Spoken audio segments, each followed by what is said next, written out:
눈물 없이는 읽을 수 없는, 감동 없이 읽을 수 없는 한 장면이 있습니다. 내 아버지여 라는 이삭의 외침은 아브라함의 마음을 얼마나 고통스럽게 했는지 여러분 짐작을 하시겠습니까? 다 읽어드리지 않고요, 한 장면 읽어드리고 말씀을 진행하려고 합니다. 이제 마지막 사랑의 이야기를 나누었고 마지막 눈물을 흘리고 마지막 포옹을 한다. 아버지는 그의 아들을 죽이려고 칼을 든다. 오늘은 누가 내 형제이니까라는 마지막 말씀에 올 기도처럼 우리 아버지라는 말씀에 대해서 함께 생각해 보려고 합니다. 우리 하나님, 우리 주님은 우리 아버지시요, 우리 친구이시요, 우리의 형님이시요, 우리의 중보자, 조력자, 피난처, 도움, 한마디로 주님 우리 모든 소망의 중심이신데요, 방금 우리 아브라함과 이삭의 관계를 짤막하게 읽어드렸습니다. 아버지의 아들에 대한 사랑, 아들이 아버지에 대한 순종의 마음, 우리를 이처럼 사랑하사 아들을 내어주신 아버지의 사랑. 마태 17장 성경은 말하기를 그때 아버지는 아들과 함께 십자가에 못 박히셨다. 오늘 마지막 부분을 통하여 하나님께서 우리에게 창조주를 우리 아버지로 삼아 주셨답니다. 참 놀라운 말씀이죠. 함께 읽어보겠습니다. 327페이지. 제 삶에 영원히 지울 수 없는, 영원히 잊혀질 수 없는 아버지에 대한 기억이 있습니다. 형언할 수 없는 감동과 마음의 뭉클함이 밀려오는 아버지라는 이름에 대한 인상에 대한 기억들은 제 뇌리에 너무 깊이 박혀 있죠. 우리 아버지. 오늘 하나님께서 우리에게 천부께서, 창조주께서 우리 아버지라고 말씀하시는데요, 327페이지의 밑에 문단 읽겠습니다. 그리스도를 개인의 구주로 받아들이는 자들은 고아처럼 인생의 시련을 홀로 견디도록 방임되지 않는다. 그분은 그들을 하늘 가족 일원으로 받아들이며 당신의 아버지를 그들의 아버지로 부르도록 분부하신다. 그들은 그분의 마음에 사랑스러운 자들이며 가장 부드럽고 영속적인 끈으로 당신께 결합된 소자들이다. 시대의 소망의 소자들아 라는 말씀이 있죠. 읽어보시면 너무 부드럽게 애정어린 모습으로 예수께서 제자들을 바라보시면서 소자들아, 한마디로 내 아들아 내 딸아, 그런 말이에요. 하나님께서는 그런 소자들을 향하여 비상한 온정을 품고 계시는데 참 이해할 수 없죠. 어느 누가 죄를 위해서 아들을 죽게 내어주겠습니까, 여러분? 참 놀라운 일입니다, 그죠? 아브라함이 비로소 구속의 경륜을 이해하게 되었죠. 무한한 희생의 사랑. 이삭은 아버지, 내가 주를 위해 죽는 것이 영광입니다. 괜찮습니다. 떨리는 아버지의 손을 붙잡고 스스로 매여서 스스로 포옹과 마저 눈물을 흘린 다음 스스로 들어눕는 그 아들 이삭의 모습 보십시오. 또 그 아버지의 모습 보십시오. 마저 읽고 여러 말씀으로 은혜를 나누겠습니다. 하나님께서는 저들을 위하여 비상한 온정을 품고 계시는데 다 이뤘다는 그 순간 사단에게 죽음의 종소리가 울렸다. 온 우주에 죄와 사단과 죄의 도마로 확정되어 버렸고 하늘에서 오해되었던 하나님의 품성에 대한 이해가 비로소 이루어져서 사단이 영원히 쫓겨났죠. 미리 말합니다. 하나님께서 이처럼 사랑하신 그 인간 육신 안에서 보여주신 그 사랑이 기억하세요. 저와 여러분 속에 없으면 절대로 하늘 가족이 될 수 없대요. 이렇게 적용합니다. 왜 그런가 이유를 말씀드리죠. 예수님 안에 있던 그 사랑이 우리 안에 있으면 죄가 있을 곳이 없대요. 죄가 있을 곳이 없대요. 죄는 소멸해 버린대요. 사랑과 저는 같이 있을 수가 없대요. 마치 신적인 것이 인간적인 것보다 뛰어난 것처럼 육신의 부모가 무력한 우리에 대하여 느끼는 것보다 훨씬 더 뛰어난 온정을 품고 있다. 맞을겠습니다. 이어서 짧게 말하면 예수님 우리의 친족이시다. 그 친족의 개념을 말하기를 부모나 형제나 친구나 애인보다 더 친밀한 친족이시다. 어느 육신의 부모가 대신 죽어주는 부모 있습니까? 있죠. 하나님께 비교될 수 있겠습니까? 자, 그 다음 읽고 좀 말씀들을 보려고 합니다. 자, 이렇게 말합니다. 마지막 문단을 보시면 그리스도께서는 당신의 보좌를 두른 하늘 천사들을 사랑하신다. 그러나 그분께서 우리를 사랑하신 그 크신 사랑을 무엇으로 설명할 수 있을까? 천사보다 더 우리를 사랑하신다. 우리는 그것을 이해할 수가 없다. 그러나 우리는 자신의 경험으로 그것이 사실임을 알 수가 있다. 아멘. 이 경험을 꼭 하기를 바랍니다. 우리의 경험으로 하나님께서 우리를 사랑한다는 사실을 요한일서 1장 1절 3절처럼 최초부터 계신 말씀에 계셨는데 보았고 들었고 만져보고 주목하여 본 자라. 우리가 그를 잘 아는지라. 그 아들 주님과 아버지와 사귀는 이 놀라운 기쁨을 너희도 함께 누리기를 바란다.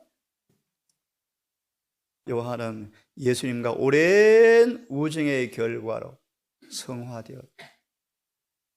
에녹은 주님과 가장 가까운 사랑의 우정을 즐기는 사람이었대요.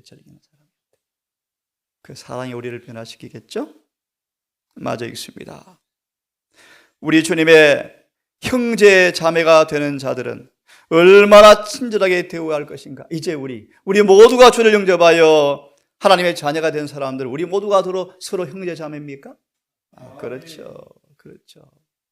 그러면 성경은 말합니다. 내 이웃의 형제 자매를 내 몸처럼 사랑하지 않는 사람들은 기억하실래요? 마귀 자식이다. 요한일서는 분명히 말하죠. 이 동산이 요한복음 13장 34절처럼 사랑으로 완전히 하나가 되었어요. 그 사랑이 나타남으로 여러분 공부했죠. 사탄이 할 일이 없는 동산 되기를 바랍니다. 우리는 우리의 거룩한 관계가 요구하는 바를 인정하는데 무슨 뜻입니까? 우리는 어떤 관계가 있습니까? 한 아버지를 모신 육신의 형제보다 더 가까운 하늘의 가족의 일원이다. 인정하는데 신속해야 하지 않겠는가? 무슨 말이에요, 여러분? 그러므로 여러분, 삼가 소자에게 하나 한 것이 내게 대하여 한 것이라. 무례한 말들, 불친절한 말들, 은근히 비난하는 말들 전부 주님께 하는 것입니다, 여러분. 저로부터 우리 모든 가족이 정말 주님의 사랑 안에서 하나가 되셨어요. 요한복음 17장의 말씀처럼 온 하늘이 경탄으로 탄복할 수밖에 없는 그 사랑이 나타나는 이 동산 되어서 주님이 비로소 성령을 줄 만하다. 너 준비가 올 거예요. 하나님의 가족의 양자가 된 우리가 하늘 아버지와 우리 동족을 존중히 여겨야 하지 않겠는가? 진짜 여러분, 어르신들은 다 부모로 살아오셨지만 육신의 부모에 대한 인상을 남아있죠. 평안할 수가 없죠. 뼈가 부서지는 사랑을 자식한테 베풀어 주지 않습니까, 여러분? 저희 부모가 그랬거든요. 자, 우리 말씀들을 좀 보면서 우리 말씀을 좀 더 여러 말씀을 통해서 하나님의 은혜를 좀 누리게 되기를 바랍니다. 창세기 5장을 좀 펴셔서 잘 아시는 말씀을 먼저 보고, 주는 우리 아버지시라, 우리의 친구요, 우리의 형님이요, 우리의 장자 맏형이시라. 창세기 5장 22절 24절에 너무 잘 아시는 말씀처럼 특별히 24절에 에녹이 하나님과 동행하더라. 동행하더라. 이 정은에 에녹이 하나님과 동행한 방법을 좀 읽어보고 싶습니다. 에녹이 하나님과 동행한 방법 22, 24절의 주석에 우리가 필요로 하는 도움을 얻으려고 우리 하늘 아버지를 신뢰하고 있는 동안 그분도 우리를 떠나지 않으신다.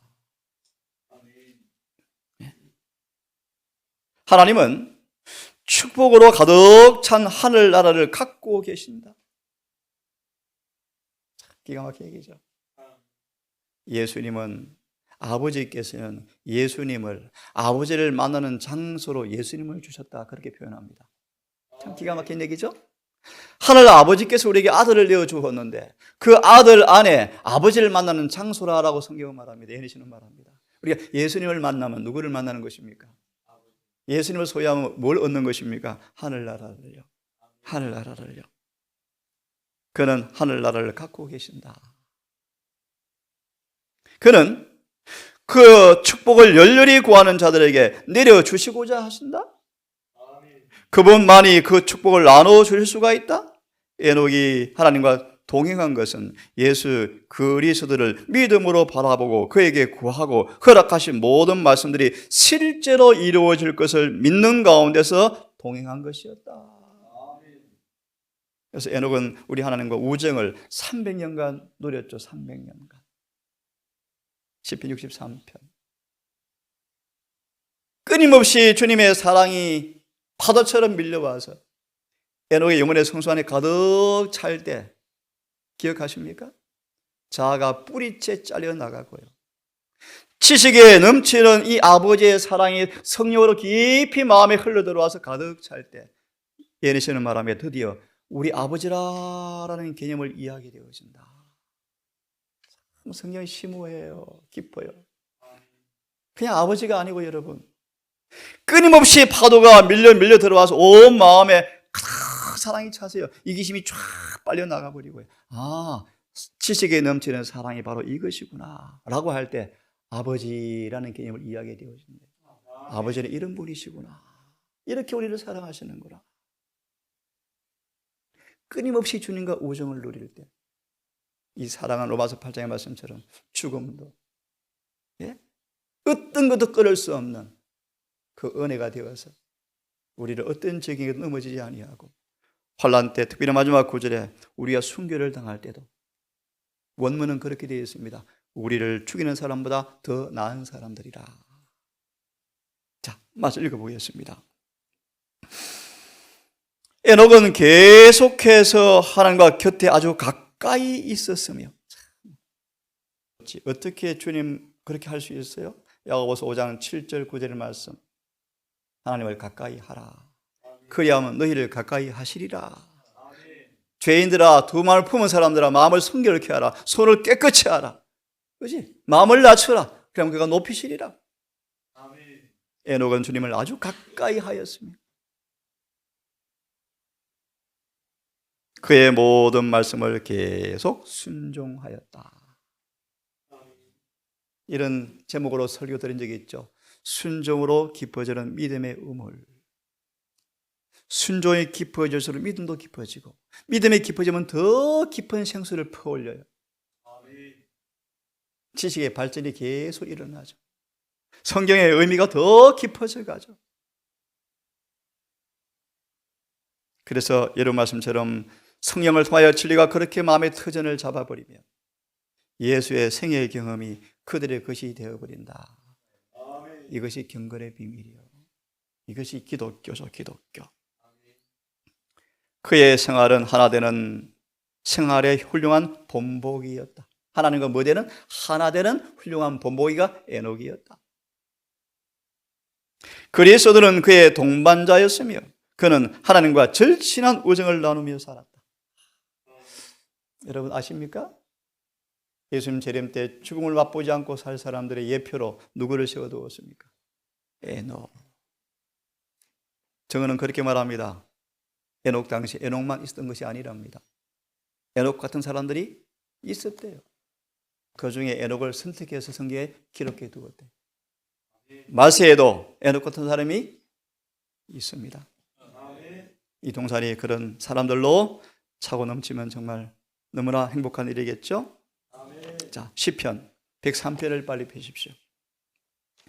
시편 103편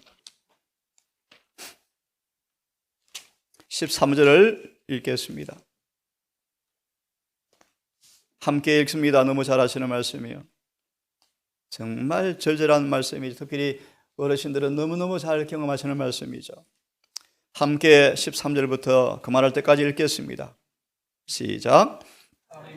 아비가 자식을 불쌍히 여김같이 여호와께서 자기를 교훈하는 자를 불쌍히 여기시나니 이는 저가 우리의 체질을 아시며 우리가 진토임을 기억하심이로다. 인생은 그날이 풀과 같으며 그 영화가 들의 꽃과 같도다. 잠깐요. 예수님께서 정말 사람들 너무 사랑하셔서 그들을 죄 있는 채로 볼 수가 없으셔서 그들의 죄를 덜 주실 때 이렇게 하셨대요.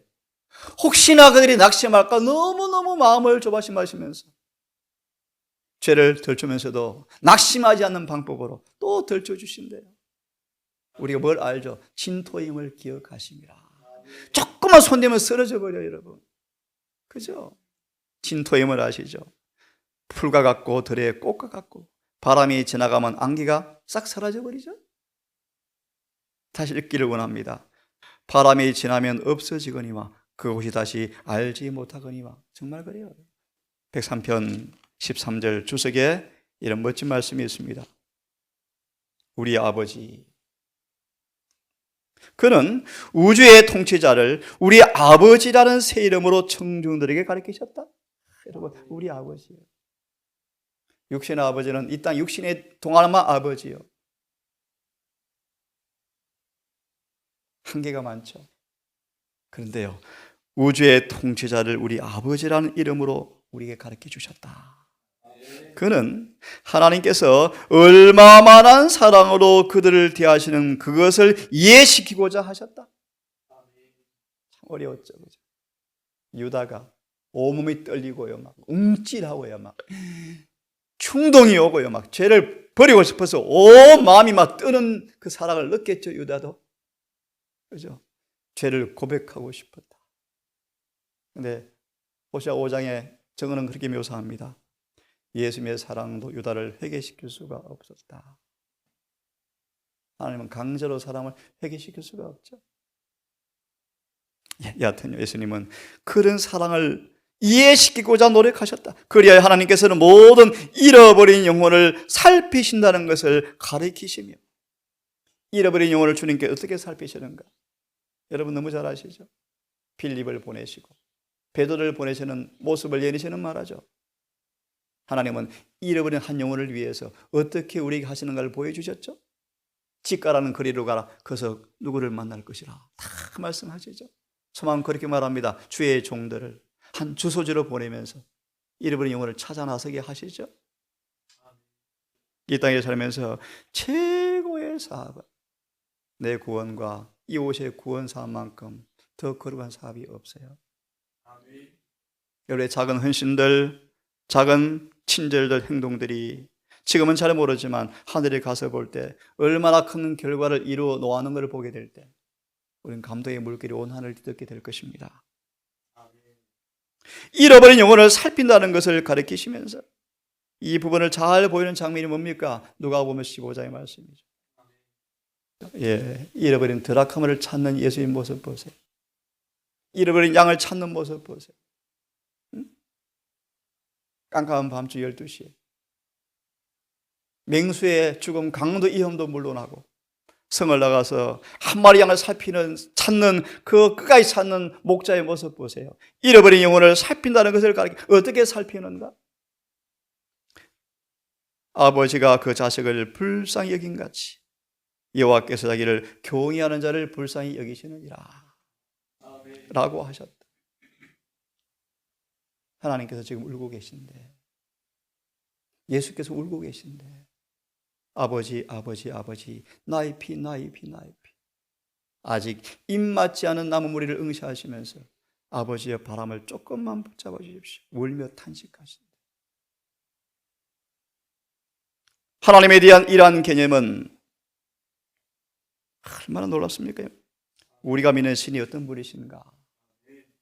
이스라엘 백성이라도 하나님에 대한 선지자의 귀한 교훈에 대한 일에 대해서 무지몽매했는데, 부모의 사랑과 같은 하나님의 사랑을 나타내는 것은 한 근본적 문제이니 이것이 세상에 보내는 새로운 선물이었다.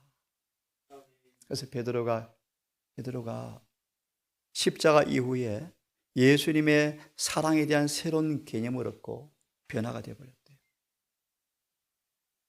그래서 두 챕터가 있죠. 끝까지 확고부동한 충성스러운 부목사.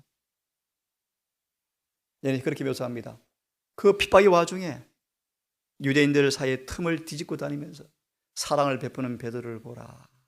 그는 변화가 되었고, 요한 21장의 말씀, 그는 그분의 사랑이 치료가 다 되었다는 것을 증명하고 있죠.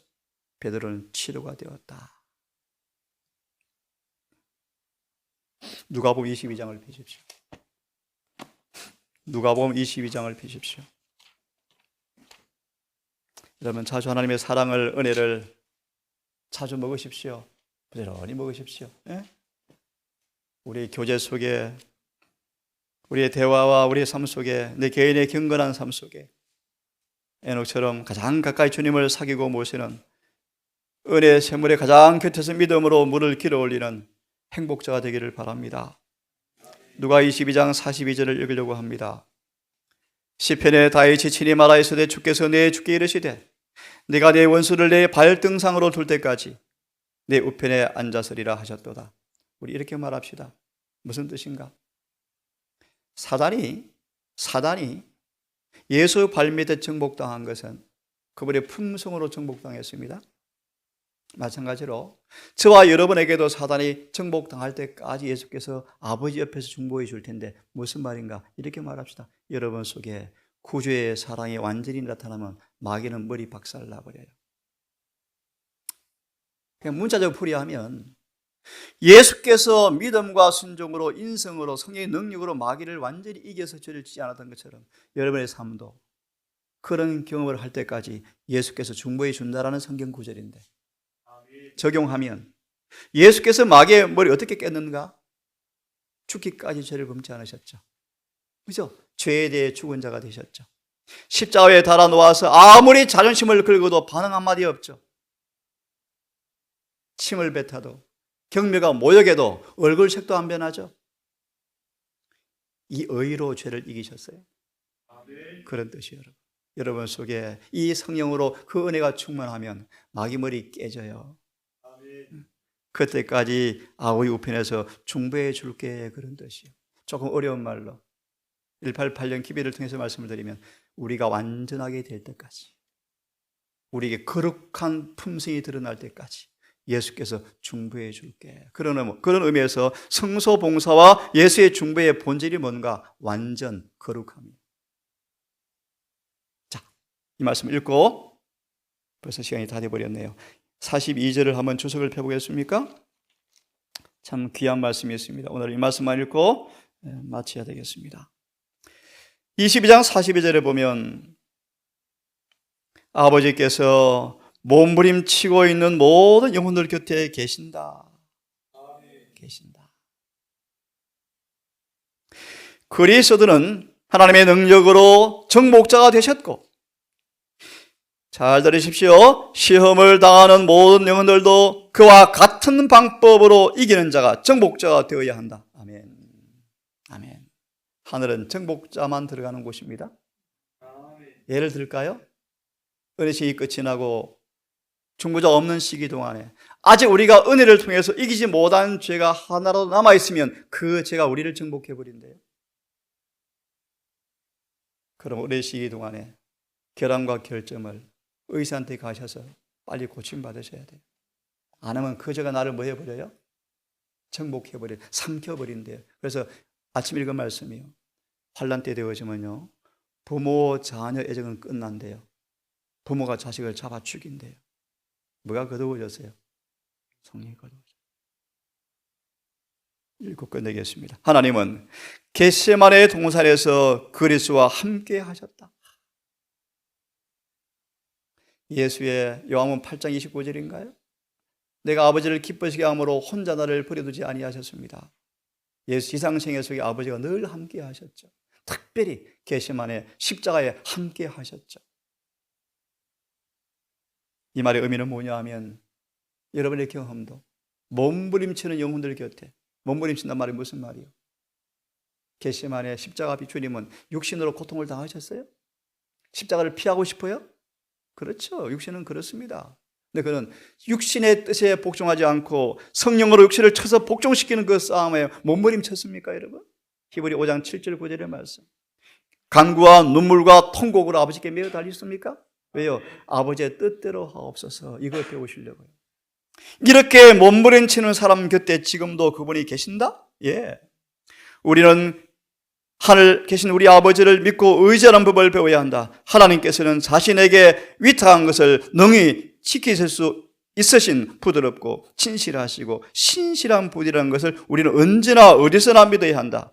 우리의 대속자여 보증인 되시는 그리스도께서 고민하시고 투정하실 때 아버지 하나님은 그 아들 곁에 계셨다. 그리고 그분은 용기가 꺾여 어려움 가운데서 몸부림치는 모든 영혼들 곁에 지금도 계신다. 기도합시다. 아버지, 우리 선자의 감동처럼 아버지의 사랑을 묵상할 때마다 심장은 멈추고 얼굴은 눈물로 범벅이 되어지고 주님을 찬양할 수밖에 없는 고민이 터져나오는 그 경험처럼 우리 마음밭이 그렇게 부드러운 마음 되고 싶습니다. 너무 딱딱하여 돌이 많아 가시가 많아 감동은 받지만 진리가 뿌리를 내리지 못한지라 선천적 후천적 성벽이 튀어나오는 연구가 무엇인지 빨리 뉘우치고 회개를 통하여 마음이 잘게 부서져서 모든 진리가 삶 속에 능력으로 경험되어지는 그런 좋은 밭 되고 싶습니다.